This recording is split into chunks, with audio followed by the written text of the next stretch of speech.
Hey everyone, Road to Boston Day 7 is here. I'm Coach Kyle of Freedom Running Club, and today we're going to be talking about some specific fueling strategies that you could definitely use in terms of specifically your long runs, but you can apply these things to a lot of the different runs that you're doing, your marathon pace runs, your hill runs, things like that, to make sure that you're setting yourself up for success in the Boston Marathon. I'm also going to be talking about a study that came out in 2025 that looked at a number of people who were surveyed from the Boston Marathon and look at what happens in terms of performance for people that had what's called low energy availability. So I think it's a really interesting study that warrants conversation here when we talk about fueling. So I recently just did a video with Divergent Wellness and Rehab. We do a bunch of crossover videos about a bunch of different things running related. I'm going to put their YouTube down below me here, and it's going to be in the caption down below. I don't think the video specifically where we talk about pre-race routine is going to be up when this does, but I'll try to remember to go back and link it. But definitely take a look at the YouTube channel there, where a lot of the crossover content is going to be going,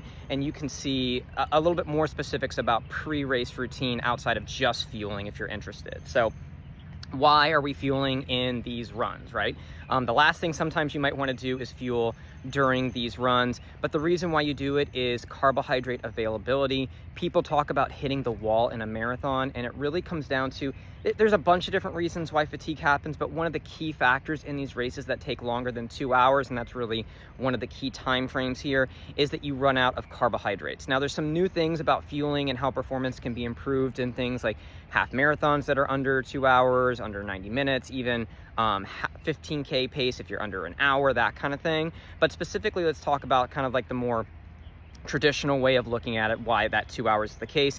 It's because humans are great at being able to store fat on their body, but we have not a great mechanism for storing carbohydrates. We have very limited ability to store carbohydrates as glycogen. So you eat something that has carbohydrates, that's something that comes from a plant. Starchier vegetables like rice and things like that, or plants are going to have more carbohydrates in them, and basically your body can do a few things with them. It can directly use them if it's put into your bloodstream for available energy. It can store it as something called glycogen, and it can store it in a couple different places, or it can store it as fat if your glycogen stores are topped off. Fat is a great way of storing long-term fuel, but your body can't access it very quickly because of the way that it's actually constructed. So when you run out of, and not really run out of carbohydrates, it's kind of a misnomer that I'll explain here, but when you get low in carbohydrates, your body has to slow down because it runs out of that rocket fuel, which is carbohydrates, and it has to rely on more that diesel fuel, which is the fat stores. And that's why people sometimes have to slow down in their marathon. Again, there's other reasons why fatigue is way more complex than that, but that's one of the key fatiguing mechanisms. So your body can store that glycogen in a few places. It can store it in your liver, which is the place where your body can then shuttle carbohydrates when you need it. It can move it from there. It can store it in your brain. Your body, it cannot move once it's been stored in your brain though, so it will only fuel your brain when you're in that situation.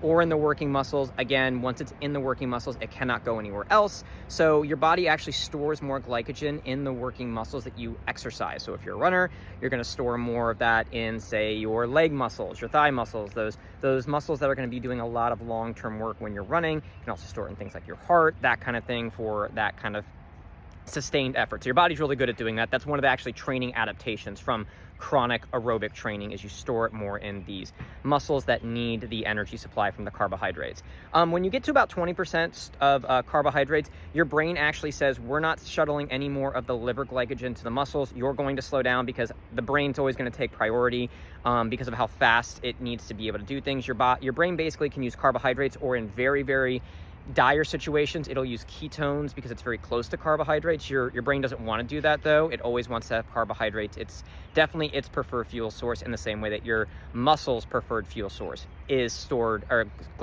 carbohydrates, or stored carbohydrates in the form of glycogen.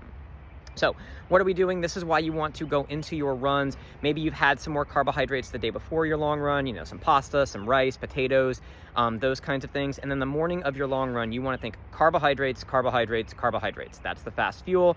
The protein and fat are, very healthy things that you want, and even maybe slightly less fiber because that slows down the use of carbohydrates.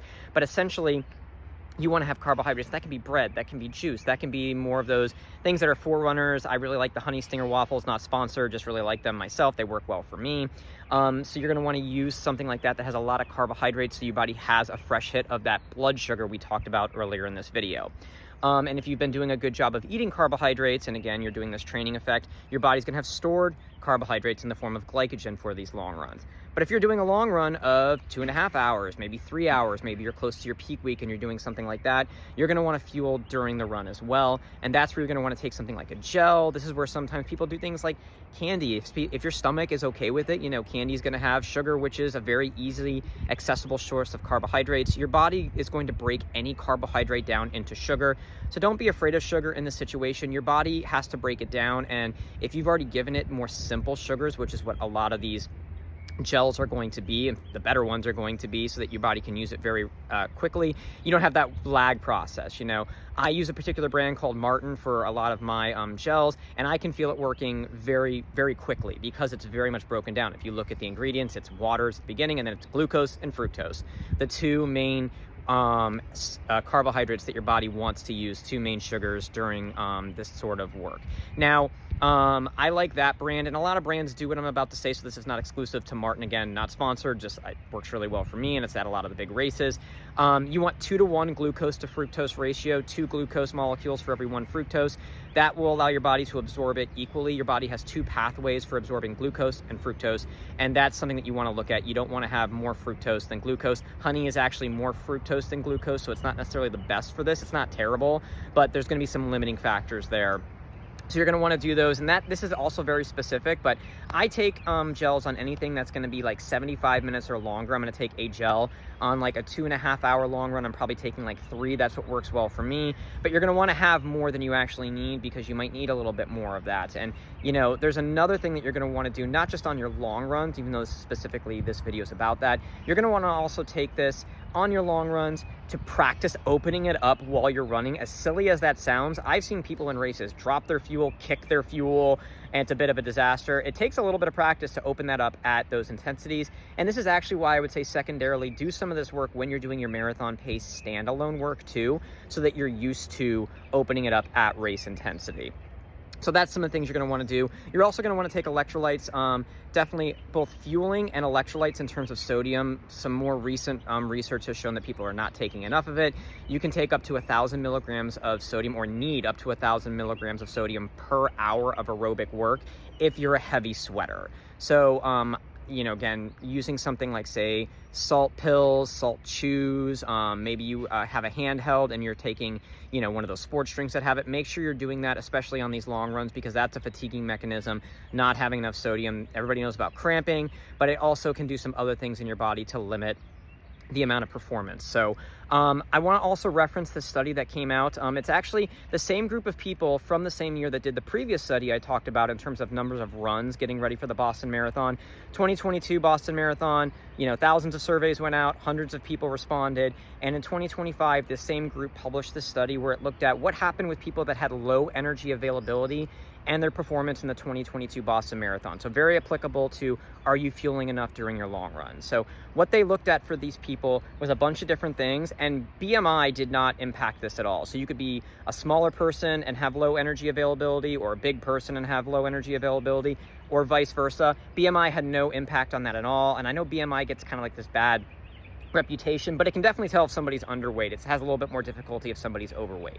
But basically, if you had any of a couple of signs of low energy availability, a couple of things were very directly linked, or not linked, associated there, but the people that had different levels of low energy availability had, one, reduced performance in the Boston Marathon, and the authors speculated that this was because they probably missed training days because of injury, and they had a much higher rate of 2 things: medium or very big issues on the course. So things that had them enter the medical tent on the course, or had to drop out, or even go to, say, a hospital or some kind of emergency care afterwards. And those were people that had the low energy availability.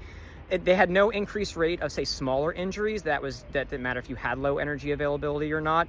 So they could have, bigger injuries during their training to impact their time being worse, or it could also be that they had big injuries that ended their Boston Marathon, and we don't want that. So definitely practice with your fueling. Make sure you're fueling on these long runs. These are strenuous efforts. Make sure that you're going into them fueled, hydrated, so you can get the most out of them, so you can have the best Boston Marathon that you possibly can.